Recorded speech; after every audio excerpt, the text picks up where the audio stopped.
I was sitting in class the other day, and my professor was going through asking all the girls in class what age they thought was good to start trying to have kids. Not a single girl said under the age of 30. Two of them said 38. If you're still alive, your purpose isn't finished. All that God asks of you is that you are willing.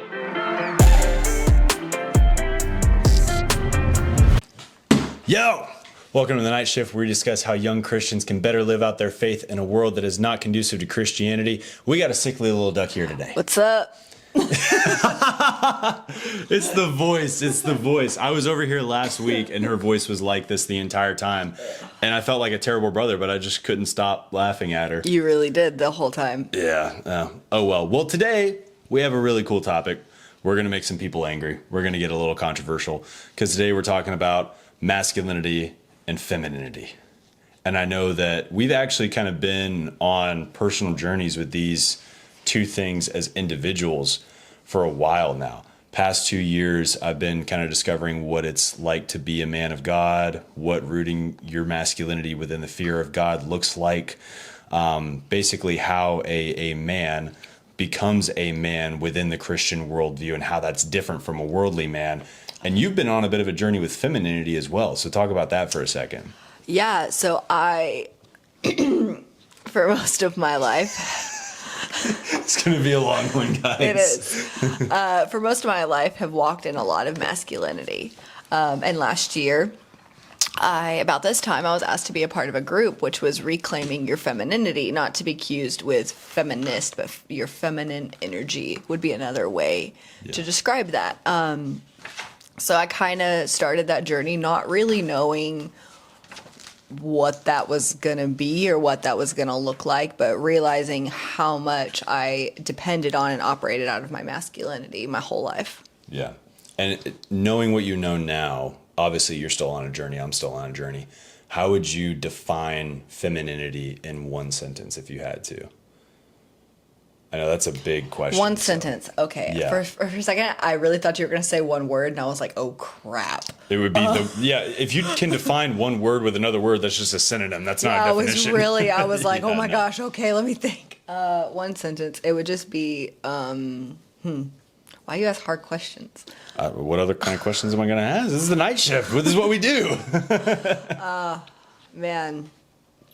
Can I do it in like a phrase? Is that easier? Do you want me to go first with masculinity? That'd be and awesome. You can think about it? Let me think cool. about that for a second. And you can critique my definition as well, because I'm interested in this. But at least godly masculinity. I'm not talking about worldly, secular, greed-filled, any of those kinds of things. Because like we talked about last time, you can root your masculinity in a lot of different things. I would define masculinity as these tools, these attributes, these characteristics that God gifted to men that allow us to protect, provide, and spiritually lead our families. So they're very tied to roles, which we're going to kind of talk about in a little bit, because I'm actually interested to hear your opinions on that. We're going to disagree. Yeah, I know we're going to disagree, which is why I brought scripture. So now, what do you think of that definition of masculinity before we get into kind of femininity? I think it's good. I think if you always, root back into like the masculine, like what men were created for, which is to protect and provide, if you're within that, you're good. Yeah. Nice and short, huh? Yeah. All right. How are you doing over there with femininity? So, okay. This may not be the definition of femininity, but this is my definition of femininity, which would be to embrace every experience with grace and love. Yeah. Like every single experience, live it to the fullest and embrace. My gosh, this is going to be hard. I actually got into some trouble for saying something similar about 6 months ago. On a video, I said that men were results driven while women were experience driven. Yes. And I got a lot of flack for, as a man, saying that. As a woman, do you agree? Yeah, so it's funny because I have my cup of coffee in front of me, and I know our mom describes it the same way. Now, there are things that men do love to experience, fully. So don't take that like, oh my gosh, men don't ever want to experience things like they do. And they love when we create that. Mm-hmm. But if I'm going to drink a cup of coffee, other than today where I picked it up, I'm going to pick a cute cup. I'm going to brew the best coffee. I'm going to smell it. I'm going to be like, oh my gosh, I'm so excited. I'm going to froth the milk. I'm going to pour it into the nice cup. I didn't know froth was even like a It's a real thing. verb. It's a thing.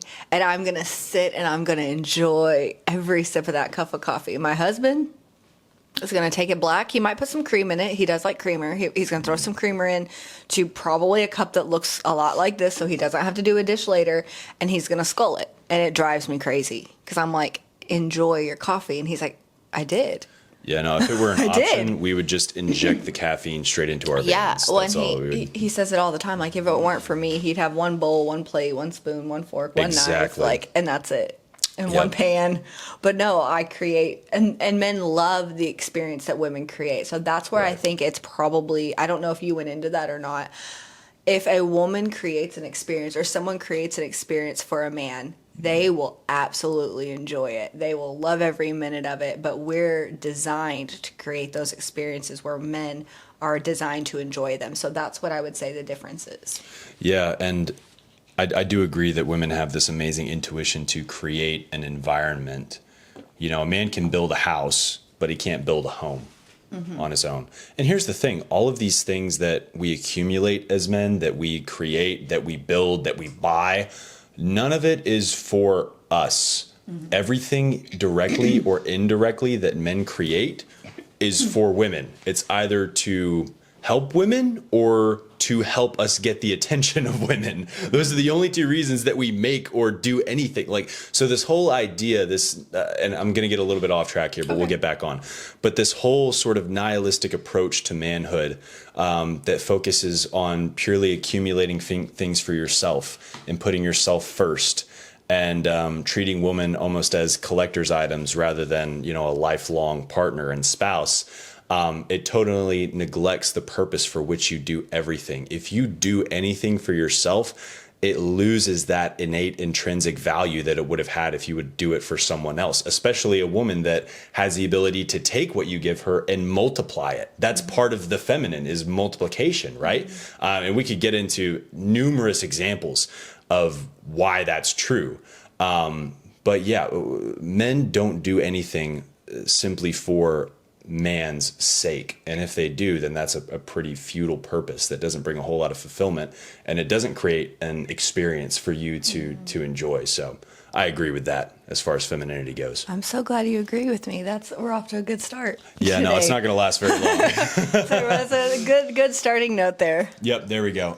So I want to get into, I know this is going to be, whenever you talk about masculinity and femininity from a biblical standpoint, the immediate debate that comes up is complementarianism versus egalitarianism. Why don't you define those words real quick? Right, yeah, no, that's a good Thanks. idea. So complementarianism is basically the viewpoint that that God created men and women for two distinctly different purposes. That it's still recording, don't worry. okay. That men were created for certain roles and women were created for certain roles. And so this is obviously a sensitive topic because people start talking about gender roles and they say how gender roles are oppressive. But when you look at kind of biology and then scripture and everything like that, there's a pretty good argument for complementarianism. And then egalitarianism is the kind of antithesis to that states that men and women are equal, that they're of equal value, that women can do anything men can do, and vice versa. So very two different world views there. And so I will explain my viewpoint and why I have it and how I think that looks in the real world and in relationships and things like that. I want you to go first, though. So I probably sit in the middle of these two, which I kind of sit in the middle of a lot of things, honestly. So I do believe that we are created, because again, we're talking to Christians specifically. So we are created for specific, and we're designed for specific things. Right. However, God knows that that's not always going to be the case. And so he designed us to where we can operate in both. Like if I need to, I can switch on that masculinity and stare down a really big guy that's being mean to my friend in the Dollar General and make him go away. I can do that too. That actually happened, by That the was way. a true story. Really big dude. But so I do believe that, we are designed and created for specific I don't want to say roles, specific intentions and purposes, but we are able to operate in both for specific reasons. And he did make us like that so that we can survive. Yeah. So I probably lean a little bit more complementarian than you do, because I just believe that complementarianism doesn't necessarily imply difference in value or whether or not men and women are equal in terms of value, because the Bible clearly states that we're all equal before God. Yeah. It even says in the kingdom of heaven there is neither male nor female and everything like that. Now we're not in the kingdom of heaven yet, which is why verses like the ones in Ephesians exist the way that I'm going to break down in a second here. But I do believe in set roles. And I do also agree, in any, psychologist, sociologist, anybody that studies the brain will agree that men and women have both masculine and feminine traits within them. Men tend to have a little bit more masculine. Women tend to have a little bit more feminine. But my view is this: the femininity within a man is not sufficient to meet the needs of femininity in the world, and the masculinity within a woman is not sufficient to meet the needs of masculinity in the world. Well, even back to my Dollar Tree scenario. Yeah. That masculinity in me was able to kick up and I was able to defend my friend. But imagine if like a big guy did that. How much more safe, even though she felt completely safe with me, how much more safe and valued would she feel? Well, take it up a notch. What if he had done something? Right. Right. Because it's, you can bark as loud as you want. And sometimes that's all it takes. Thankfully, that's all it took. But, if it goes beyond that, you need that extra 50 pounds and that denser more than 50 skeletal pounds, sir. structure. And that's true. Hold on now. Whatever. I don't know how big this guy was. I have no He's a clue. big dude. He looked like a linebacker, man. He was very large. 50 pounds is a lot, though. It'd be tough for me. But I'm tiny. I would need a very good reason to pick a fight with a dude 50 pounds heavier than me. He starts messing with your really sweet friend. Yeah. Yeah, that would be a reason. Thankfully, that rarely ever happens. I feel like with the height, I'm able to kind of disperse that. I just wear really big hoodies, and they believe that I'm their size, even though that's not the case. That's awesome. No, it comes in handy, though. Awesome. So, we're going to dive into this a little bit more. And obviously, we've touched on things like equality and everything like that. And I just want to make clear, equal in this sense does not mean same. We just mean same value, because men and women are so inherently different. We could spend hours giving examples about how men and women are different. I believe that very few people are under the guise or the lie that men and women are the same. I just think that if you use your eyes, that's completely ridiculous. But one thing, here, wait 1 second. I'm trying to remember where I'm at. The biggest reason that masculinity and complementarianism are under attack right now, and I want to get into this because I've seen this so heavily. Anytime I share a view that's even somewhat complementarian, I get this pushback. But the reason that I think that's the case is because femininity has actually been so undervalued and abused. The fact that the traditional feminine roles are viewed as less important to the point where women are just clamoring and fighting to get away from them and not fall under that umbrella of the feminine and those roles and everything like that just shows how lost we are in society, that we devalue those functions so heavily. And we're about to see that in a generation that's being raised in a way that we have never been raised before. We've seen the impact of a lack of masculinity within the home. We're about to see an impact of a lack of femininity in the home, because what's happening is women are having to try to play both roles.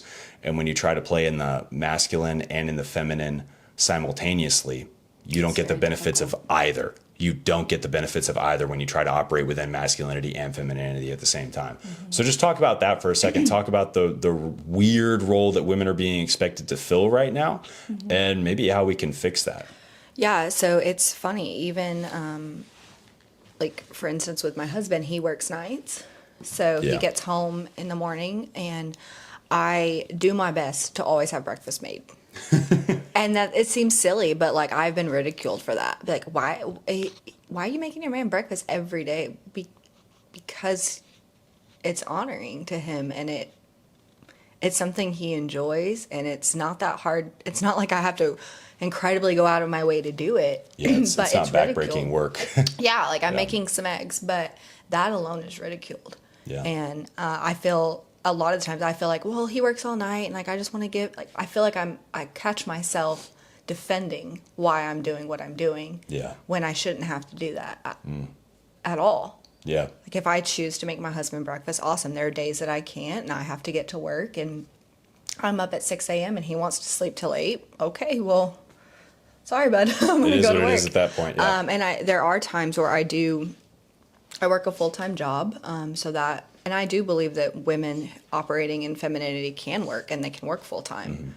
And that's when this is when we're probably going to start disagreeing, but that's when the team and I'm talking as a married woman. Right. So that's when the team unit comes in, and you're able to start filling the gaps for each other. But Yeah. I'm sure we'll get to that at some point. This is where complementarianism really becomes hard. In the practicality of your early 20s, especially in 2023, it's a double income society now. I'm sorry. It really is. At 100K, you're just entering middle class now. Congratulations. Which is insane. We grew up far less than that, and we were super comfortable growing Yeah. up. We never had to struggle for anything, and our parents weren't even touching that. And now to think that 100K is like what 55K used to be in terms of lifestyle and everything like that, how expensive everything is, the price of goods, it's insane. And this isn't an economics podcast, but this is why it's required now that both parties are working. at least until your 30s, because Yes. as a man, I don't care how good you are, unless you run your own business, nobody's paying you a livable wage to sustain a family until you're 30 at least. The only reason that I ran a business before I came to the nonprofit that I worked for, and I Right. really felt like I was supposed to move that direction. The only way I was able to do that was a 2-income household. Yeah.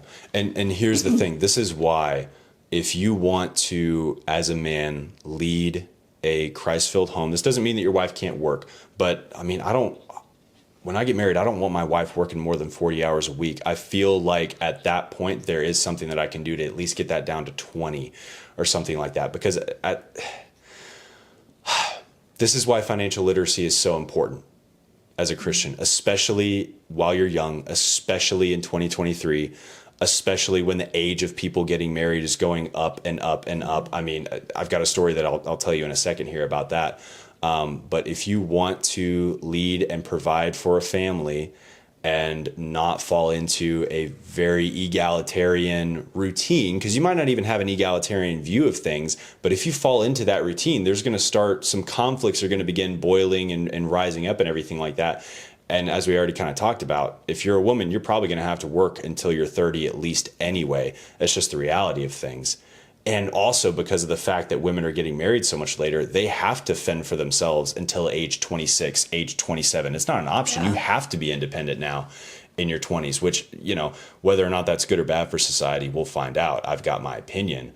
But the fact of the matter is, complementarianism, allowing your man to fill that masculine role for you, is something that women are having to learn now. Women aren't having to learn independence. They're having to learn to let the man carry the weight that he's supposed to carry, right? Well, and even so, my husband is a nurse, and he travels. So in between those contracts, and it's not long. It's never been more than a few weeks. Right. But in those, we have to, rely on me slightly more. He normally has made quite a bit of a cushion for us, but it's always in my head of like, oh my gosh. It may not even be a reality, but in my head, I'm like, okay, I have to make sure, like, because I have the same, I'm salaried, so I have the same income no matter what. Every 2 weeks, this amount's coming in. Yeah. But it's something that slightly messes with my mind every time.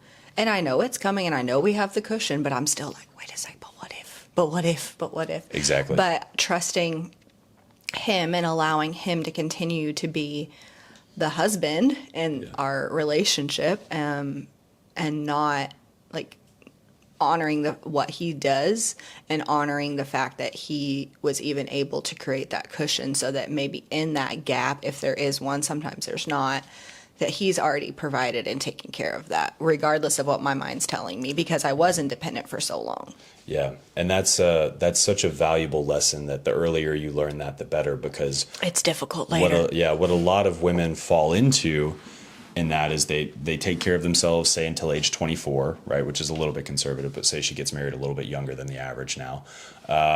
Then she gets married. They're still needing two incomes. She still has to work full time. He still has to work full time, right?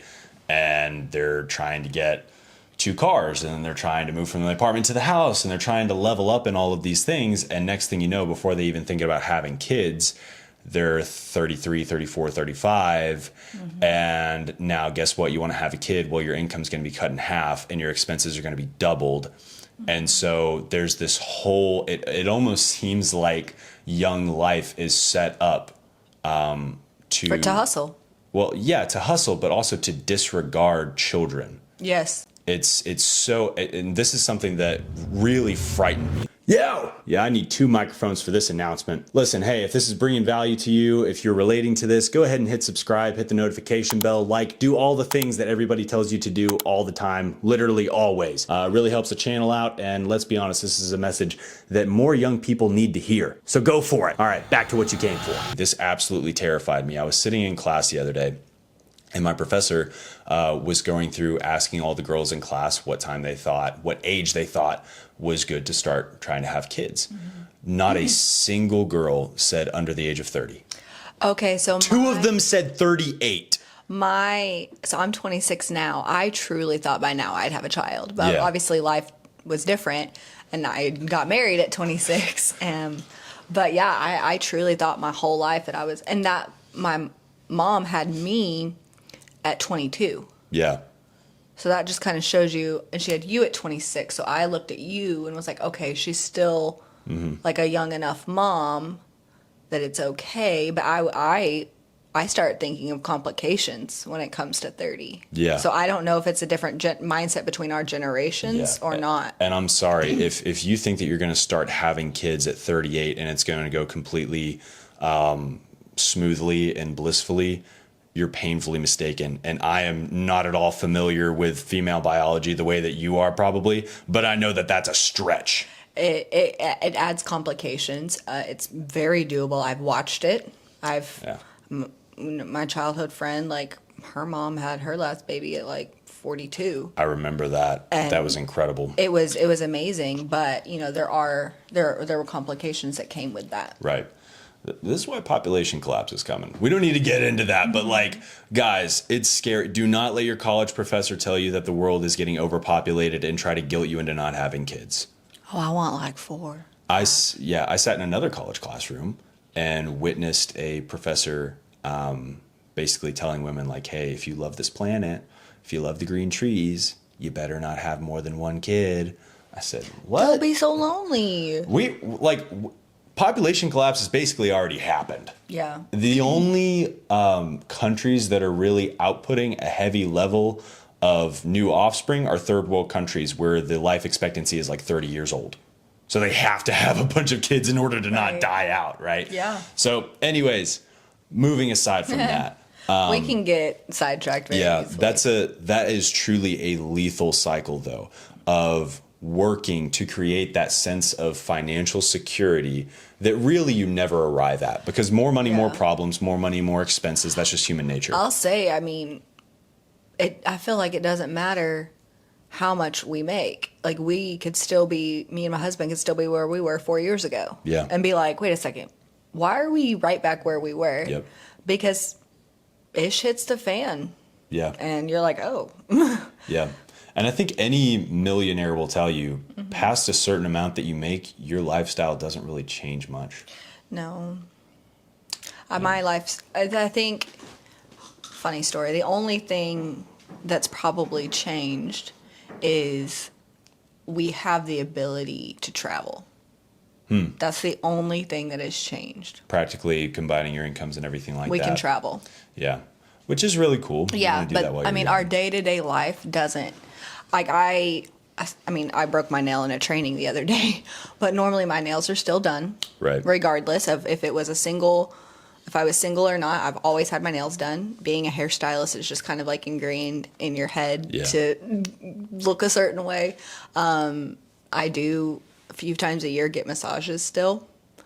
Like my day-to-day life has not changed. And I think that's important for women to know, that you don't have to hustle to this incredible extent and forsake dreams of children and building a home, building a family, building a future in the name of a career. Like, this is something that I want to plea towards women for. Women, please listen to what I'm about to say. Do not make the same mistake that men have made for centuries. Do not make the mistake of putting your career on a pedestal and forsaking everything else to climb that next peg on the ladder. You see so many men make this mistake and end up heartbroken with nobody and nothing at the end of their lives, completely bitter. You will never meet a more bitter person than the old person in the nursing home that has no family to come visit them, that has no grandchildren to carry on their name. But I was speaking with an old couple this past weekend, actually, who have gone through so much suffering, sickness, infirmity, loss in the family, like you name it. They've been through the gambit. But whenever they started talking about their kids and their grandkids and holidays and all of these things, their faces just lit up. Even in the midst of presently being in pain, they still had hope and a vision and a future and a legacy. And so many of us live for our 20s, and we live like we're always going to be in our 20s and 30s. I'm excited for my 30s. Yeah, but we always live like we're never going to get old. We don't live with 60, 70, 80 in mind. When I'm 60, I want grandkids. So I got to get started now. This is not something, if there is anything in life to put off, to wait on, it's not family. I agree. And I will say, like, as I ran my own business. You know, I work in a nonprofit now. I'm a program director. Yeah. Success will come if it's supposed to. Right.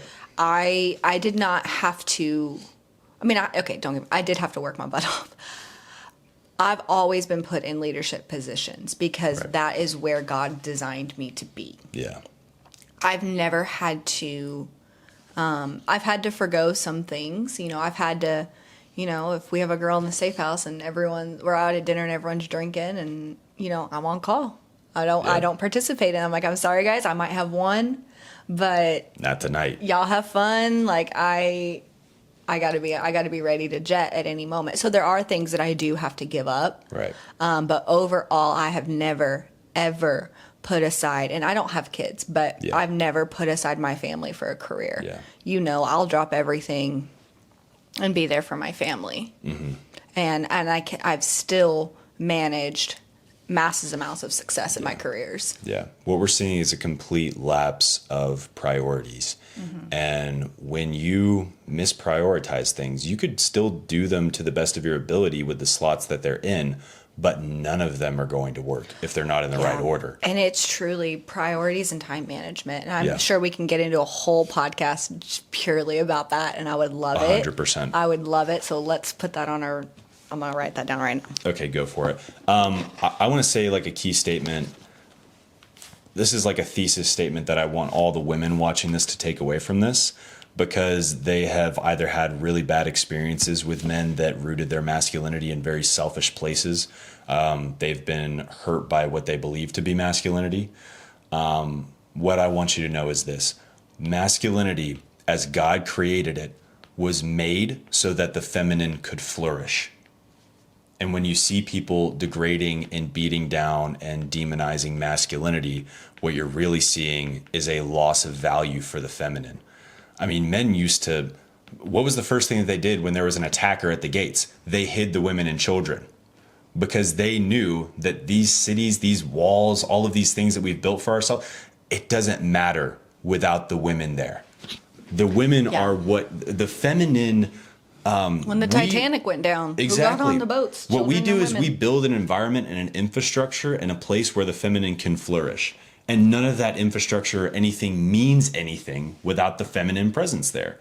Yeah. I will say I definitely, again, what I do, anti-trafficking, I feel so much better when I got my 2 security guys or 4 security guys on me. Sure you do. Like I've done transports alone, and normally it's super low risk. I'm never picking a girl up. I'm normally taking her from point A to point B alone, or to that long-term care. I still feel a lot better when I have my guys with me. I'm like, and here's the thing I love, and I've said this to them. I say this to them all the time. They allow me to be present in the moment. Yeah. Their protection, their presence, all they have to do is sit there, and they allow me to be present in that moment, and I don't have to worry. My head's not on a swivel like it normally would be. I get to be fully embrace the experience that I'm in. Yeah, they're on red alert so that you can be on green, If you haven't read that book, then read it. What book? It's basically a book about situational awareness. So when the guys are around you driving, they may be on yellow, but that's a whole other thing. I'm very interested in that. Yeah. What I want to talk about really quick, just to kind of close it out or to wrap it up, is how you view male leadership, whether or not it's even necessary, right? How do you see that working out or looking at its most healthy? When a man is in leadership, or a man versus man versus woman in leadership? A man leading a family, I would say, is the most Okay. widely Okay. I was going to say, I need a little bit of context here, because it can be very We'll different. get specific. A man leading a family, because Okay. we've kind of talked about family this whole time. Okay. That's kind of been Yeah. I definitely, and I know we've got a lot of crap from our last podcast about submitting. I don't even read comments anymore, I'll be honest. Well, they just pop up on my phone, and I can, oh my goodness, that's a lot of messages. They pop up on my phone. I need to figure out how to only turn my comments off for that. I know how, but I don't think Settings. I'm going to tell you. Oh, great. Anyways, when you submit to your husband, and I had a super hard time with that, but just trusting that no matter what, he's going to have my best interest in heart. Right. But here's the thing, the man's got to do it. Right. He doesn't get to, and it is the harder position. I will say that. It is a lot harder to constantly put yourself aside, put yourself on the front line, put yourself into the harder situations. And my husband says it all the time. If I'm cold, he's going to be colder. Right. If I'm hungry, he's going to be hungrier. That's right. Like, that's how he operates. And he's Hispanic, very traditional Hispanic mindsets and stuff, which has been super fun. That was just fire what you dropped. We got to have him on here, because that was, We will. If you're cold, I'm going to be colder. Oh, Yeah, that started literally on our honeymoon, because I like we that. were in Paris and it was freaking cold. I like Oh that. my God, it was so cold. Like 30 degrees. if you're in a tank top, I'm taking my shirt off. It is Yeah, what it is. that's what's happening. Yep. And he kept wrapping his scarf, his gloves, his hat. I looked really funny, but I was very cold. Yeah. But he just kept saying it over and over in our honeymoon. I forgot what I was talking about. I got a little sidetracked with that. Male leadership and how Yeah. it should look. So the man is in the harder position. Mm-hmm. And so as the woman, we need to trust he's going to do what he says he's going to do. Right. And that's hard sometimes, especially when you have been told by different males in your life that this is what they're going to do, and they don't. Right. And so it's incredibly difficult to then sit there and be like, what makes you different? Yeah. What's going to happen? Again, when ish hits the fan, what are you going to do? And I still have those. I've not been married very long, but I still have those concerns sometimes. It's nothing he's done. It's my own crap that I have to work through. Right. But just continuously, and I'm speaking more to the women probably, but just continuously trusting, and then making God, if God's not the center of your relationship, figure out how to make him, because we submit to him, our husbands, and they submit to the Lord. And the Lord's not going to be like, hey, you know what? I know you're having a really tough time, but your wife's going to have to suffer for it. No, you might suffer together. And that's the other thing is, and this is where you and me probably disagree a little bit more, but you are a team. You're 100%, you're a team. I actually agree in that. Well, this is the part that you're probably not going to agree in. So, for instance, my husband works 3 days a week, 3 nights. when he's gone, I take care of everything in the house. But when he's back, those other, probably 4.5, 3 days, he takes care of the house. Well, I mean, he's not doing others. I actually don't really disagree with that. So like he cleans. I still always cook because I'm just a better cook. But if he'll order in some days. So we take roles in the house. I don't do masculine and feminine roles. So if it's that time and he's up to clean, he's gonna clean. I'm gonna do it over the weekends. So can I interrupt you real quick just to dispel a quick myth? Mm-hmm. A lot of women are convinced that men are anti-feminist simply because they want to avoid doing chores. Oh my gosh, no. Because they don't want to make their own sandwiches and do their own dishes and do their own laundry. Let me just dispel that real quick.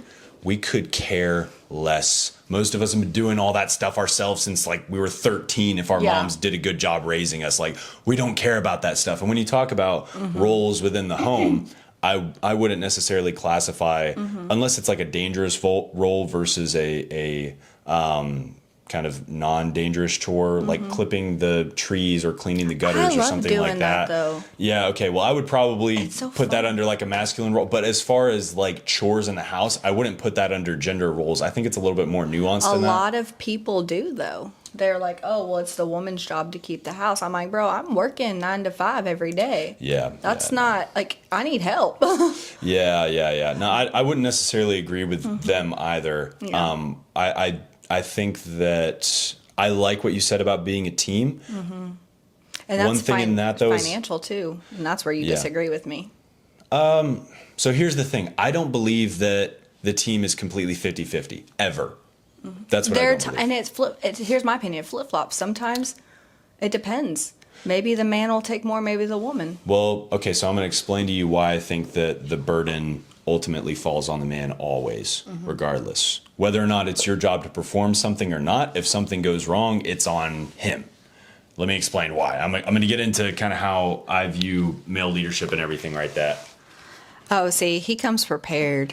Well, it's my week. Why do you only have like specific, like why, what is this? I don't tab based on books. I tab based on things that I like.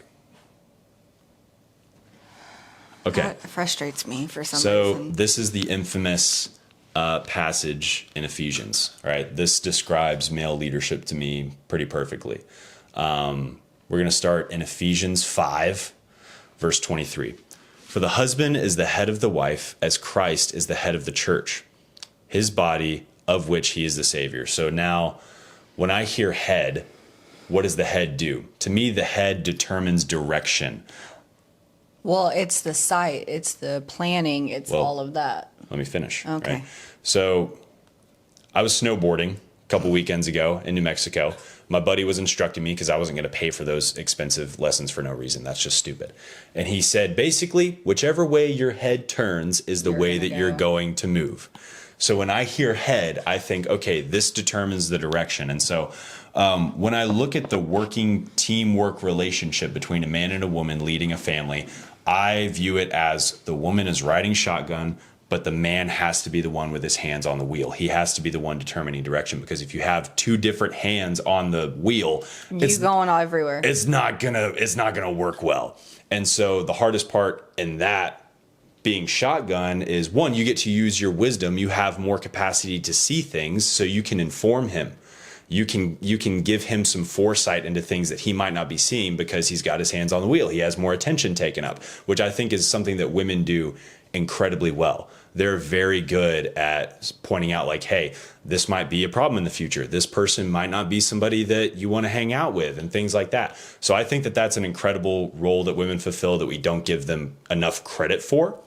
But at the end of the day, the reason that the man has the authority to keep his hands on the wheel is because if everything goes wrong and it completely crashes, regardless of the reason for why it crashed, it's on the man. The responsibility falls on his shoulders. That's why he has the right to hold the steering wheel. And it's the same thing. Like, again, going my example for transport with our security guys, because they're there, I get to be fully present. Right. So, and that's why, oh my gosh, my definition of femininity is just coming like to life right now. Yep. But it's fully embracing the experience. Like we're able to create, because when you're in survival mode, you're in full left side of your brain. Right.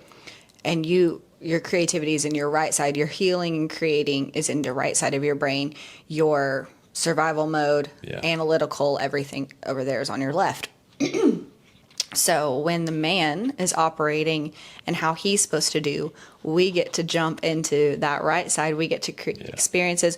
We get to be fully present. If I'm worried about anything, that shifts really quickly over here. Yeah. Really, really, really quickly. Yeah. But if I just keep going back, if they're in that car with me, I get to stay right here the whole time, fully knowing I'm good. They're gonna take the bullet, not me, and I get to be right here. But in that comes trust to be able to do that. Yes, which of course then that goes to the men. Which means the feminine can't flourish without the masculine doing what it's supposed to do. Yeah, and I have lived in the left side, and I'm a super creative person. You grew up with me. I always have been. I literally had a whole like upstairs of a garage that was fully dedicated to me getting to be creative. And for years that shut down because I was in survival mode from just I've lived in it. Yeah. And it's only been this past year of embracing this femininity that has started to go down, and that creativity.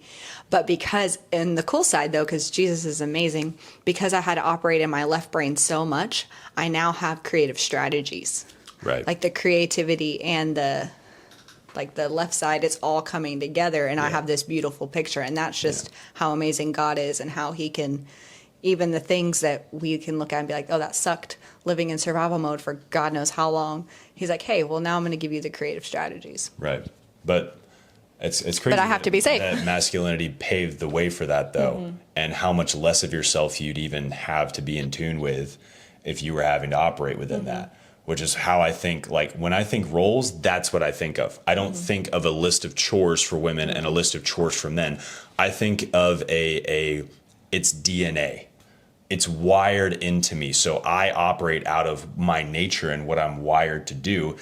And in that allows you to operate fully within the nature of what you were designed to do. That's how I view gender roles. I don't view them as specific taking out the trash versus mopping. Like, what are we even talking about? And it's so funny because when you even go back to the sandwiches, I was just thinking about how, like, when my husband makes a sandwich, he's going to throw some bread down, maybe a condiment, he's going to throw it in the microwave.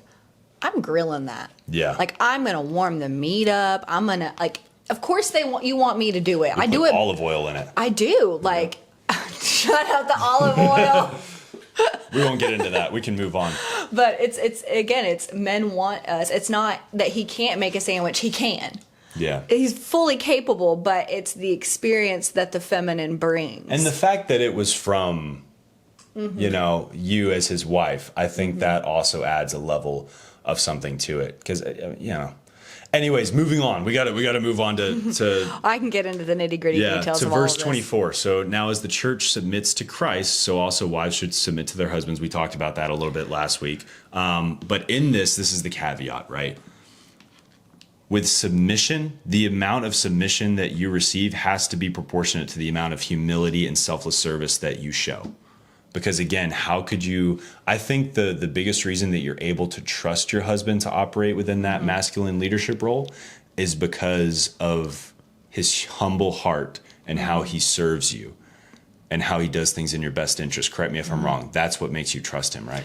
Yeah, and that continuous evidence of that. Like, it's not words. We've been together almost 4 years, almost 4 years now. And even in the hard times, even in the times where me and him were not okay, or the time we broke up, even, like, he still, like, took care of me even in that. Like, he paid for a storage unit for all my stuff. Like, who does that? Husbands do that. Yeah. So I married him. I love that. Yep. That's great. Good job. Were you going to go into verse 25? I was going to go into 25. Good. Yeah. You got something on it?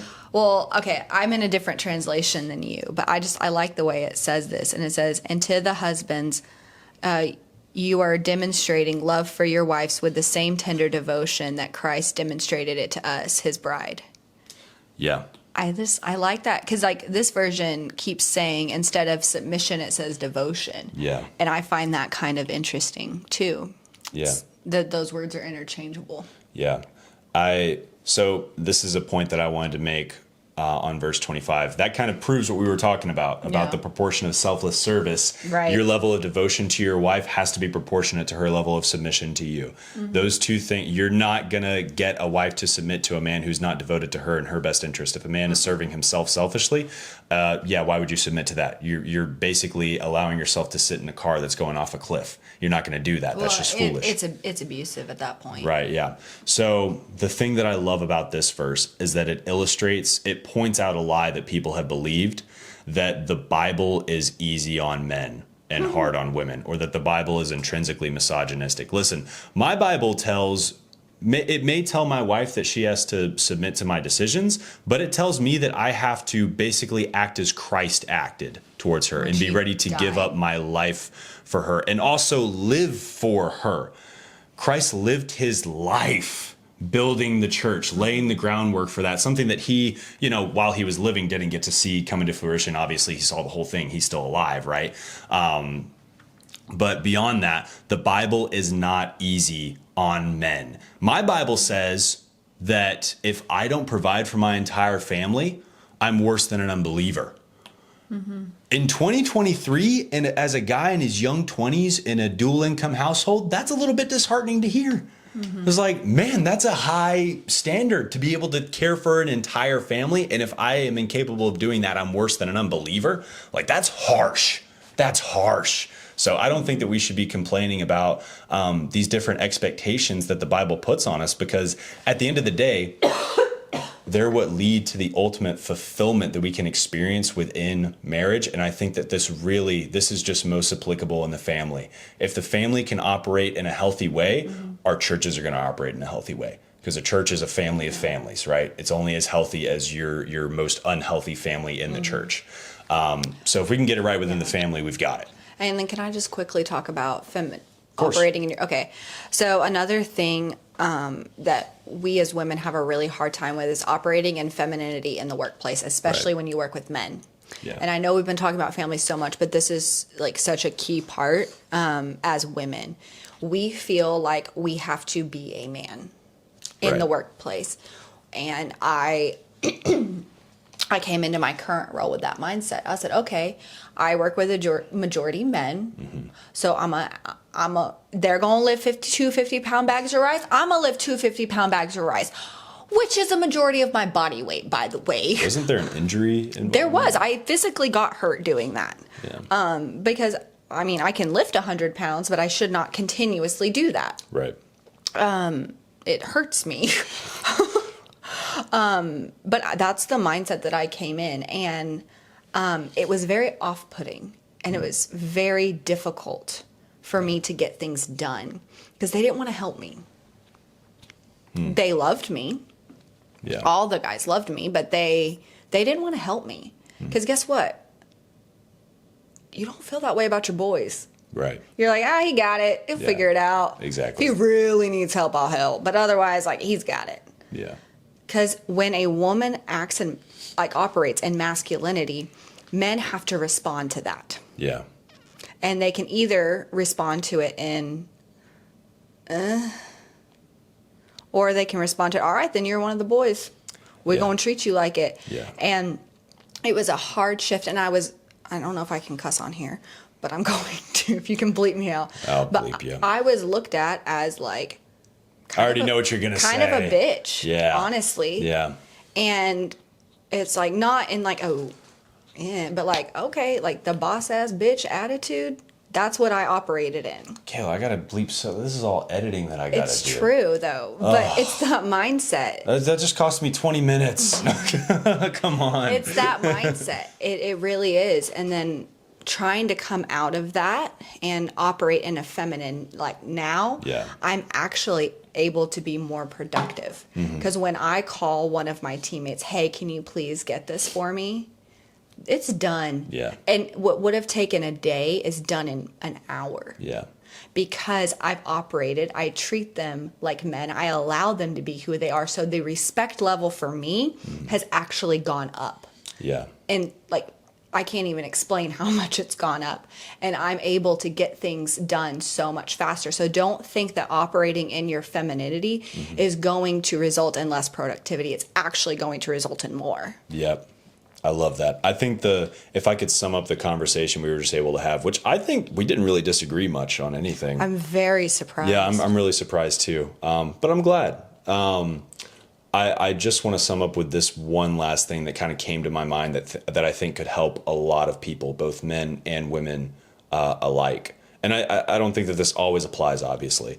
But as a good general rule, I was thinking about how men and women tackle emotional difficulties differently. Because that's one of the biggest difference I think there is between men and women. Whenever we come up with an emotionally taxing or an emotionally devastating circumstance, how do we handle it differently?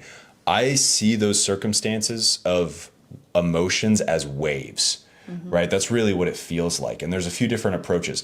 Women just ride the wave.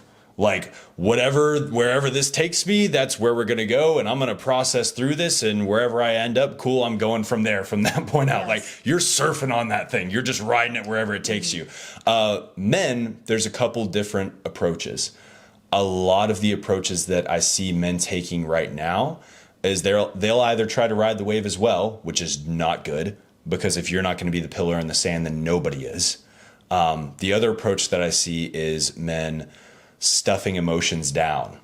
I see that one a lot. Yeah, and submerging emotions. And what you're really doing in that situation is you see this emotional wave coming at you and you submerge, you go under the water. Because what happens when you go under the water? You don't feel the wave. The wave doesn't hit you. You're not so devastated. But there's still the aftermath of it. And the reality is you can only stay down there so long before you suffocate. So there's an intense consequence to that. So then how do you handle emotions as a man? The best way that I've seen good men handle emotions is by standing there and letting that wave hit them head on and not moving an inch. And this took me a long time to figure out how to do. But what you learn to do as you're confronting those emotions head on is you figure out how to break a wave. How do you break a wave? You jump into it. You meet it with the equal force that it meets you with. You take affirmative action. When you see it coming, you preemptively move towards it, meet it halfway, and jump into it. That's what I see. The best men in my life, that's how they handle things, is they take them head on. Because here's the deal. If you aren't going to break that wave for your family, nobody is. And where are they going to be swept off to by the time that you've submerged yourself and stuffed those things down and allowed them to impact your family? Have you ever got pulled under by a wave? The undertow. It's just that alone. I got pulled so far out. Yep. Sorry. A lot of these dudes are refusing. Flashbacks. A lot of these dudes are submerging themselves, going into emotional hiding and allowing their families to be drug out to sea by these difficult situations. As a man, you need to be have to fight to come back. Yeah. You need to be the emotional pillar, yes. But that doesn't mean that you stuff emotions down. It means that you meet them head on and you conquer them. That is possible. We're told so often in this modern day and age that emotions just happen to you and they reflect reality perfectly. And whatever you're feeling is a perfect reflection of reality. Your reality and my reality are very different. Exactly. Right. Then we get into subjective truth and things like that. But when you're dealing with emotions, you have to realize that they can be conquered.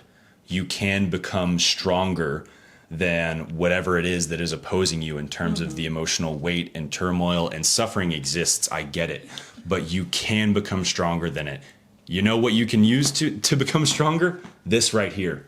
You will have and so many people just rolled their eyes just then, but you have no idea the power this has to break those waves. Do you know that there's literally like formulas in there for how to deal with anxiety? Yeah, or even just reading these verses out loud. I've literally been in some dire emotional states where like your hands are shaking and you're sweating, and I read these words out loud and the waves completely calm.